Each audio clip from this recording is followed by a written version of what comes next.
বাতাসের যে ভয়ানক ঝড় হয়, ওই ঝড়ের মধ্যে বঙ্গোপসাগরে গিয়ে ইলিশ মাছ ধরে আর সারাক্ষণ দোয়া ইউনুস পড়তে থাকে, আল্লাহ আমারে বাঁচাও বাঁচাও বাঁচাও।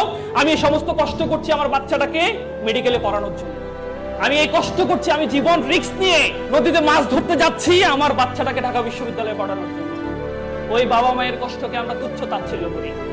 আমরা কি চাই না যে আমার বাবা মায়ের নাম কোনো এক মঞ্চে ঘোষণা হোক, যে এই বাচ্চাটা বিশ্ববিদ্যালয়ে সর্বোচ্চ রেজাল্ট করছে, এই ছেলেটা ঢাকা মেডিকেলে চান্স পাইছে, বুয়েটে চান্স পাইছে, চট্টগ্রাম বিশ্ববিদ্যালয়ে চান্স পাইছে, হার্ভার্ডে গেছে, এমআইটিতে গেছে, তাকে আমরা